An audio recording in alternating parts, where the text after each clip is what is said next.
किसी ने खूब कहा है, मंजिलें बड़ी ज़िद्दी होती हैं, हासिल कहाँ नसीब से होती है, मगर वहाँ तूफ़ान भी हार जाते हैं जहाँ कश्तियाँ ज़िद पर होती हैं।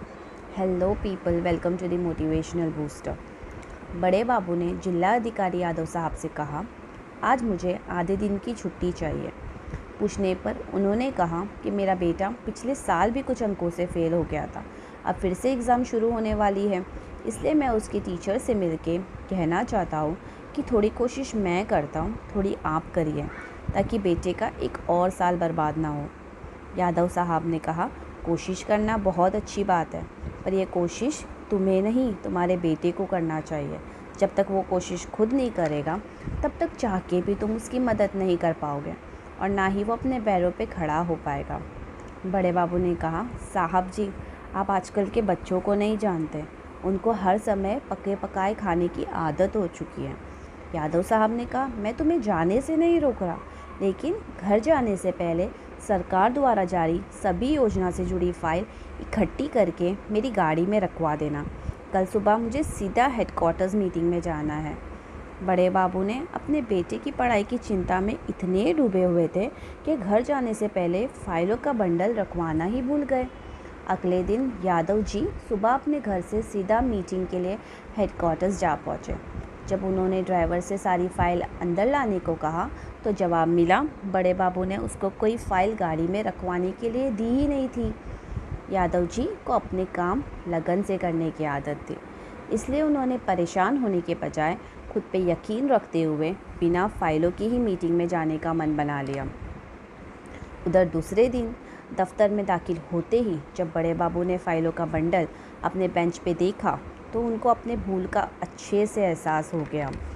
बार बार फाइलों को देखने के साथ ही उनके हाथ पैर फूलने लगे और मन ही मन सोचने लगे कि पहले वाले साहब को किसी तरह चिकनी चुकनी बातें करके मुट्ठी में रख लेता था, और जिस दिन से यादव साहब दफ्तर में आए हैं, एक एक दिन धो धो कर निकलता है। अब आज की इस भूल के लिए क्या सज़ा मिलती है, ये तो ऊपर वाला ही जाने। इतनी बड़ी भूल के बारे में सोच सोच कर हर सुबह अखड़े रहने वाले बाबू का सर पूरी तरह से झुक चुका था।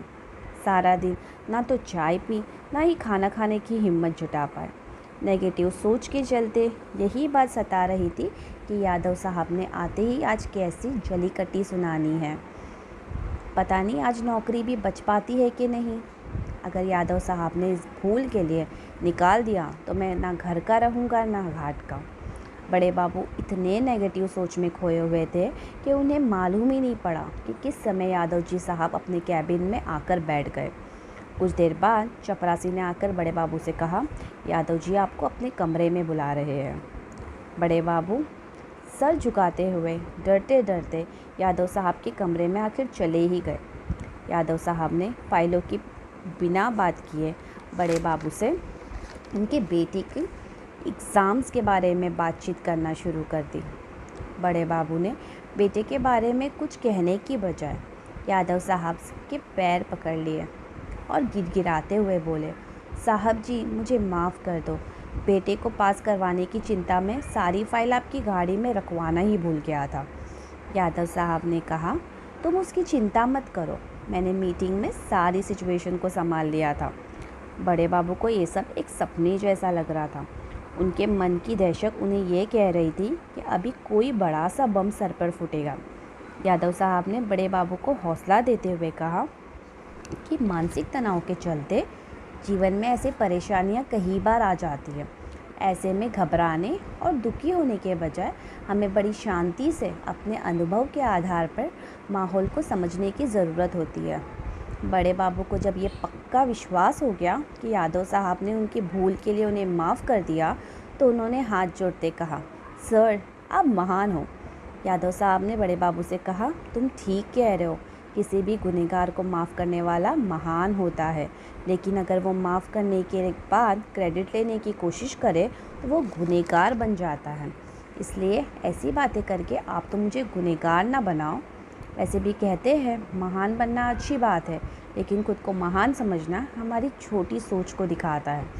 यादव साहब ने बड़े बाबू को समझाते हुए कहा कि अगर तुम अपने बेटे को सही में कामयाब इंसान बनाना चाहते हो तो उसके लिए इधर उधर हाथ मार के उसके सहारे की बजाय उसे मेहनत करना सिखाओ, क्योंकि मेहनत कहती है आप मुझे किसी भी रूप में करके दिखाओ, मैं आपको उसी रूप में मंजिल दिला दूंगी। जिस दिन आपके बेटे को समझ आएगी तो वो भी कोशिश करने लगेगा। इस कहानी से सीख मिलती है कि अगर आप भी अपना व्यक्तित्व महान बनाना चाहते हो तो जब भी मौका मिले फालतू की बातें छोड़कर कोशिश करते हुए कुछ करके दिखाना चाहिए। हमें जीवन में कार्य की सफलता को चिंता किए बिना पूरा करने की कोशिश करना चाहिए।